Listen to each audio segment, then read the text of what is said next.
Welcome to Rick's Europe. On the 25th of August, an American citizen was stabbed in the face in a tram as he was trying to protect a woman from being harassed by two Syrian men. This woman was being sexually harassed, and even though he was trying to step up, he had to pay the price with being stabbed in the face with a 6-inch knife. And guess what happened? One of the Syrian men, he was arrested only to be released shortly after because police said that there was no direct link between him and the attack, only for him to be arrested again. Well, you can count on the police for doing its job. This man is truly a hero. His name is Rudat. And we have to talk about it because there's a big pattern that we're seeing, because it happened only one day after 17-year-old girl Lisa in the Netherlands got brutally murdered by another migrant. Well, with me today, I am accompanied by Dr. Maximillian Krah, who's a lawyer and also a member for the AfD in the Bundestag. And most importantly, maybe, he's also from Dresden. So, Dr. Krah, thank you so much for being with us here today. Yes, thanks for having me.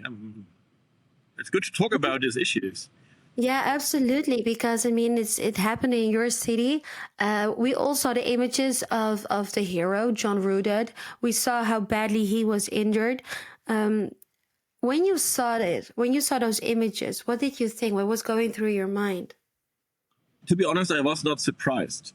So it was just a matter of time when that foreign citizens, and that means foreign public, would realize what's going on in Germany. Meanwhile, it is a domestic problem, but the problem is so out of control that meanwhile, people outside Germany realized what's going on. And I mean, even US Vice President J.D. Vance quite often says that Germany is committing suicide. And now you see it in a very concrete way. So there is a person, you know the name, you know the face, he is speaking out on Instagram. And that's very important, that the global audience is realizing that Germany is committing suicide because of this vogue pro-immigration policy that Berlin elites are doing. Yeah, and I think also what this really showed us is that we don't only have to protect women and children, but also men are becoming victims of the open border policies that are out of control. And I agree. I saw referring to the same interview wherein he said that, and I thought it was really interesting. It really stood out to me. He said that he didn't expect it to happen because he was in Europe. And he said, Europeans are not like that. And it made me think, okay, that's true. Europeans are not like that. However, the people that we allow to come in, a majority of them, these unvetted men, they do not have the same values, the same morals as that we have. And you were talking about the fact that this is a suicide. I couldn't agree more. Why is Germany committing the suicide then? I think there's a cancer of the brain. There's a cancer of the brain that people believe it would be better to have a kind of a second Brazil or a multicultural fantasy country, instead of having a European-dominated country in the heart of Europe. And there are so many weak men who are not willing to defend what's theirs. And then, of course, you have this feminist discourse that tells them it's better to stay away, it's better to do nothing.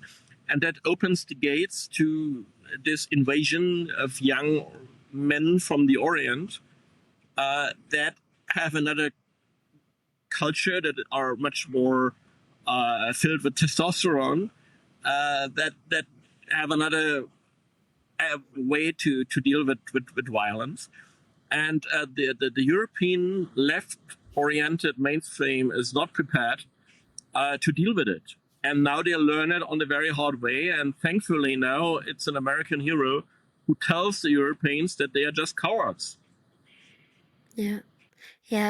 It's definitely a heroic act that he had to pay a very high price for. But we applaud men that want to protect women, but they should never be in a position to do that, because at the end of the day, it's up to the government to protect us citizens, and they have betrayed us by allowing these unvetted men who have a deep hate for women to enter Europe. But unfortunately, what we have seen in the past week is that this is not only a problem that we have in Germany, but also in the rest of Europe, coming from the Netherlands. Last week, there was a 17-year-old girl who was murdered by a migrant. And this same migrant also raped another woman in the same week. And this is just some examples. I can give you a whole timeline of women only in the past week who have been attacked, assaulted, murdered, raped by migrants. I mean, is there anything we can do at this point? I mean, the first thing is we have to make people aware of it. You are completely right. It's an all-European problem. I think the worst country maybe is the United Kingdom, where you even get persecuted when you talk about. So the first thing is we have to talk about, we have to speak loudly about our anger, and we have to awaken the silent majority. That's the first thing. Too many people are still silent, and they have to speak loud. The point is the people have to understand that they can't trust the traditional elites in politics. So if you longer vote for, in Germany, Merz, in the Netherlands, okay, Rutte is now gone, but in the UK for Starmer, for Macron, then you are participant of that wrong direction. So you cannot say, you cannot vote for those politicians and believe you are innocent. So we have to make people accountable for what they elect, for what they vote for. And then, I mean, it begins indeed that we have to teach men and women to understand that they have to defend themselves, to distinguish between what is their own and what is foreign and alien to them, and to develop a proud on what they have instead of this, I'm open for everything. I mean, if you are open to everything, something is wrong with your mind. And so it's not just politics, it's also a cultural war to make people stronger, to make people ready to fight, even if they can get hurt, and to fight for their right and to fight for their home countries. And it's a long way, but it has to begin. And what we do here, that we talk about, and that we talk about in very clear words, that's the begin we need.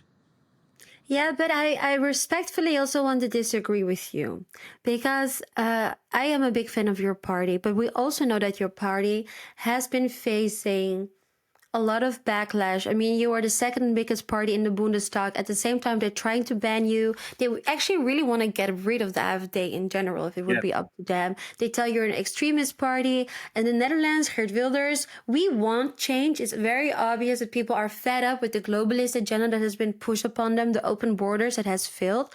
Yet we see consequentially that when we try to have a different direction in a democratic way, the people that are already in power, that enable this to happen, that are creating this situation, they know a dirty way to bypass that.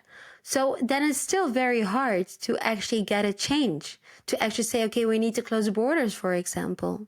How do we deal with that? The first thing is, of course, it's hard.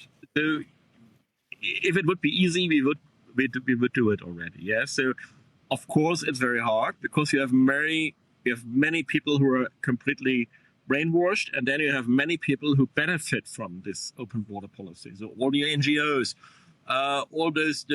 I mean, there's the complete industry of enabling wrong immigration. So many people benefit from it. Many people are completely brainwashed.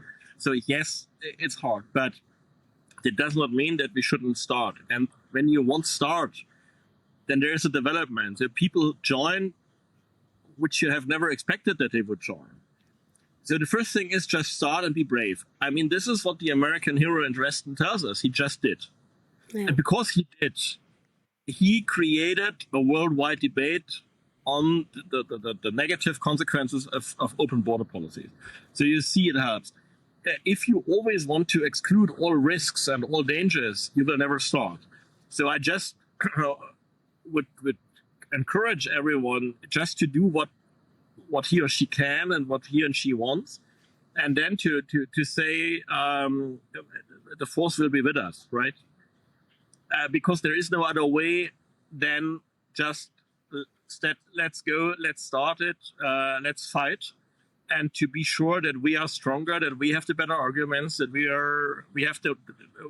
fight for the right thing instead of always considering the risks. And we can close the borders, of course. We can exclude and extradite all those migrants that are not naturalized yet. We can put those who are naturalized in prison. So there is a lot of possibilities, and we can change the laws. So it's not that we can say because the judges release them, that we have to change the laws. There are opportunities, but of course it's not a sprint, it's a marathon. It will be always hard, but we need to make the signal that now we have the turning point and we fight back. That is what must happen now. Otherwise we will lose the trust, and we will lose many people who then maybe go to other countries that give up. And so I think we need just the signal, let's go. Last question. You're talking about a turning point, and this is exactly what we need. Do you think we have reached a turning point? Do you think people are finally awake now? I always said we have the turning points when people become to distrust into the Christian Democrats. The European politics was always dominated by the centrist parties. So the Mark Rutte in the Netherlands, for instance.